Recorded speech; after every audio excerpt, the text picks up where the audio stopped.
Hello, everybody. We get this one done a little earlier this week. This is for the letter L bands. Um, and First one I got is Jeff Lubansky, his little self-release single from '87. He also had a cassette and a CD. Came out a little bit later on. Um, as you can see the picture of Jeff with his trademark Flying V's. He usually had power trios. Kind of a Hendrix meets Van Halen sort of thing, definitely. Pretty cool stuff. Seen him a couple times back in the day, once with Black and Blue and once with him headlining, I think, with a couple other bands. And then he also ended up joining Black and Blue in the late 80s. I think after their fourth record came out, he replaced Jeff Warner for a tour or so. So when I saw him in '88, he was in the band at that point, which is pretty cool. Um, Let's see, next would be Lazarus Sin, Eugene Band.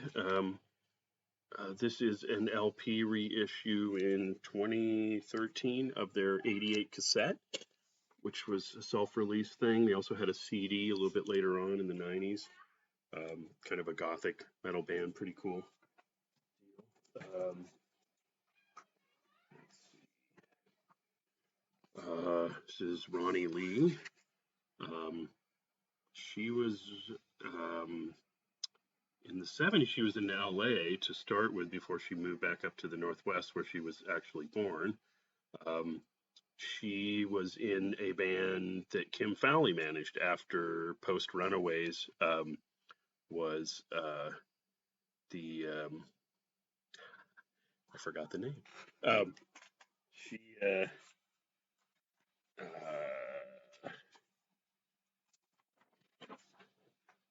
oh, I'll think of it in a minute. How prepared am I? But this is a compilation. Um, it was a This is a compilation that's came out.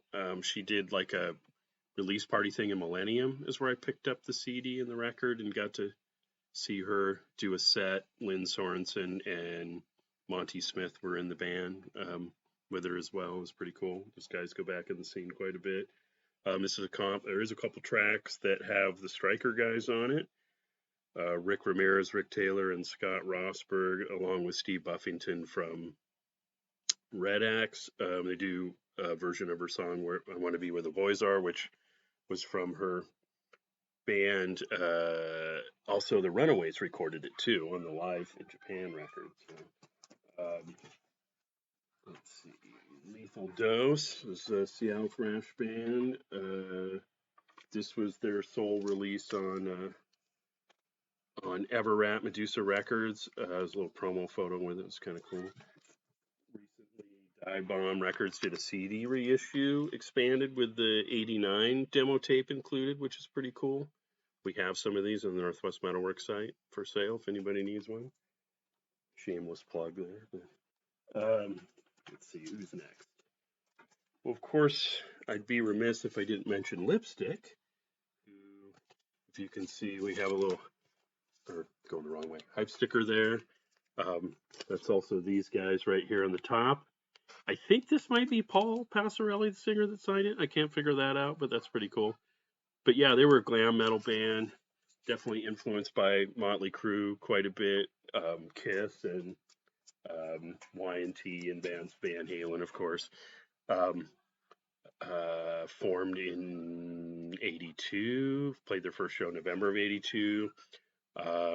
They kind of split up in '83, had a couple different lineup changes, got back together to record the song Daily Grind, which led off the Northwest Metal Fest compilation, and they played that concert along with the other bands. Tried to relocate down a couple of the guys, Paul and Brett, to LA. Had a lot of trouble kind of getting the rest of the guys down there and putting something together. So they ended up evolving into a different band with a couple other guys called October, and made a go of it for a while. Did a tape as well that they put out at the time. So let's see, who else do we have? Well, I'll probably talk about them more for what the band that they morphed into that started with a W a little bit later on, but I'll just see if we can show this here. Legs is the band. I think this is the only thing they had. This was 81, and they do a cover of Humble Pie's 30 Days in the Hole. It was a female fronted band, Robin Taylor. It was a blonde gal on vocals and a brunette gal named Tracy Stone on guitar. So it's kind of the reverse of Heart, which was pretty cool. What I was talking about, we actually have a track from Widow on our Volume 3 compilation, which is pretty cool. It was only on a comp and never on the couple albums they put out. It's not on those. So let's see. Next band would be Lookout, which is on the Pacific Metal Project compilation. They had a demo tape as well. Some of the stuff came out later on like a CD. I don't have it. Somebody made me a copy of it, but this is the band right here, a Washington band. Pretty straightforward metal stuff. Pretty cool. And then let's see what else do we have. Oh, we got the Love bands, of course. We had Love on Ice, which are Portland guys. Saw these guys a couple times. They were really cool. Kind of in the Mother Love Bone, Jane's Addiction, sort of whatever realm. They had a track on the second, had a demo tape. One of the tracks ended up on the Bill and Ted's Bogus Journey soundtrack with Steve Vai and a bunch of other people. This was their sole release. They had, word was they had a second album that got shelved. This was on Interscope East West. They were on a major label, toured a good bit. But yeah, they had a second record recorded. Supposedly they're going to finally release it. Haven't seen it yet. Here's hoping. But I always like these guys. They're pretty cool. Another Portland band, Love Load. These guys we'll talk about a little more in the P bands under Passion Fatal, which was their name that they evolved into, kind of changed into Love Load as the 90s went on. Saw these guys 4 or 5 times as Passion Fatal and a couple times as Love Load. They were always really cool. Kind of a funk metal thing. This is like a compilation of all their stuff that the guitarist Robert Robinson put out years later, kind of the Kiss parody cover, which is kind of fun. Love Battery had some records out. Sub Pop, I think, was when the first one came out, and they this one's on Polygram label Atlas side label, so this is kind of cool. This is kind of fun. It's got a little promo postcard thing in there that's kind of cool. Neru Jacket was kind of a popular track from them at the time. I have a psychedelic alternative type band, pretty interesting band. I think this was a side project. LSD Rex was the Everrat. David Portnow, the owner, was a side project for him with different people on it. I forget the whole deal. I think this is the only thing they ever did.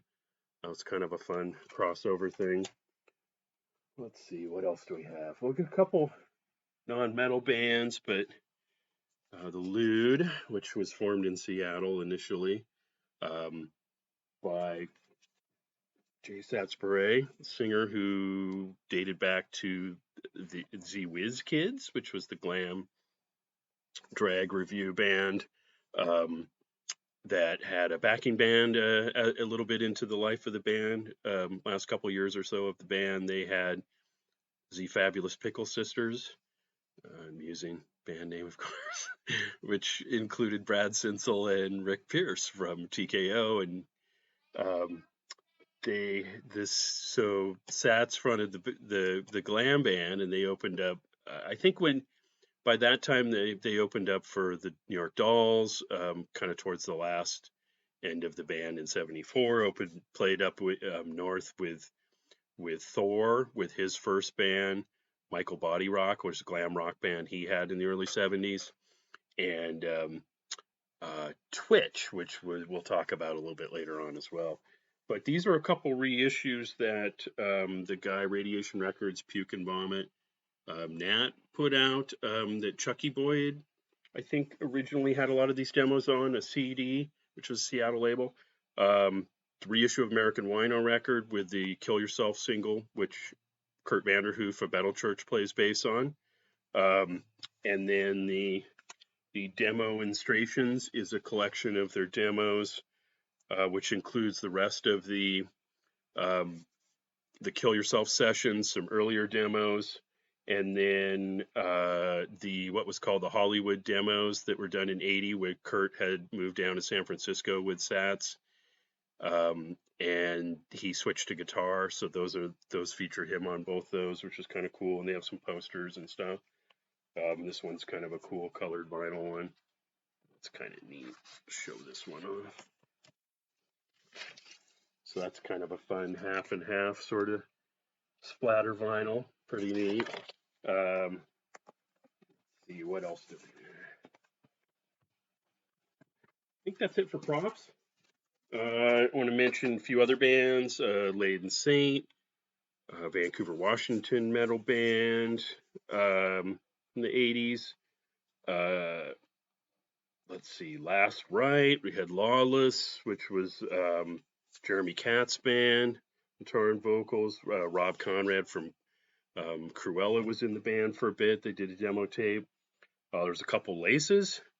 One in the 70s that was on the first KJON compilations, kind of more of a hard rock band. Then you had Le Ace, which was a metal, kind of a hair band with Rob Gunn and a few other people in it in the 80s. Had a couple different legacies in Washington. One was an earlier 80s band that did some Battle of the Bands at Lake Hills and played various shows. That was the Edwards brothers, Mitch and Randy. I think we're kind of the main guy. Dan Eddy on drums. Played all kinds of shows with Sato and Perennial and Prowler and a lot of those guys at the time. Let's see. We had Legend, Scott DeLisio, which was Tony DeLisio from Gypsy Rose's brother. His band, he was the vocalist. They played around a bunch of shows, had a track on Metal Meltdown 4 compilation, and had a tape as well. Lickety Split was thrash band. Port Townsend area had Eddie Forcier from Max Planck on drums.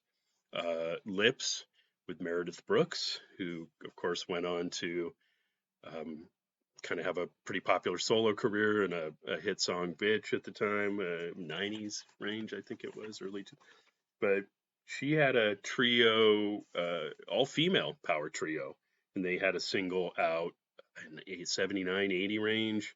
Played a bunch of shows around Seattle and stuff. She played a Flying V, which is pretty cool, wore a bunch of leather and stuff. So yeah, so they were kind of cool. What else did I might want to mention?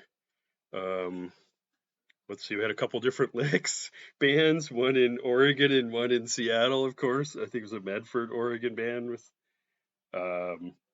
Love Hunter, Canadian band. Stephen Jack on vocals that was also in Midnight Vice. They did, I think they had a record or a tape at least, and then Jack ended up fronting Bob Rock, producer Bob Rock's band, Rockhead, that had an album out in 90s range, early 90s, I think. And then, of course, I should probably mention Loverboy. I don't have anything to show from them. Not a huge fan. They're okay. I like a couple of the songs, but not enough to have every record. Probably not even really need the greatest hits. But I will mention, of course, they were very popular in the early '80s when they came out. The first 2-3 records that had a lot of hits. A little too keyboardy and poppy for my taste at the time. But, Mike Reno was actually the second singer for Moxie. Buzz Shearman was on the first 3 records and left, and Mike replaced him on the 4th. And then a couple of the guys, Matt Furnett and even guitarist Paul Dean, were in Street Heart, which is a pretty cool hard rock band from Canada at the time. We'll talk about a little later on. So yeah, I mean, Loverboy's still going. You know, a lot of people like them, so got to give them a little shout out. They're definitely probably the most famous band to come out of Vancouver, Canada. So yeah, I think that's it. I don't think I'm missing anybody. So, oh well, you know, kind of a short-lived thing. One of the Evolution type bands after Post Myth, I guess I'd mention Lionhouse. I think they either became Dog Days or they evolved out of that. I forget which. That was Kelly Gray, guitarist from Myth, and of course later on Queensryche, Richard Gibson, the Myth bassist. It also featured Scott Hurd on guitar, Scott Carruthers on drums, and a guy named Randy Pilot on vocals. So All right, so that's it. Letter L. Let's get that done a little earlier this week, and so I just did one Sunday when I was kind of late. So we'll try to keep up on it around Wednesday, Thursday range again next week with letter M. That might possibly be a two-parter. There's a lot of M bands, so we'll talk about some because we've released one as well. So, alrighty, take care. We'll talk to you soon.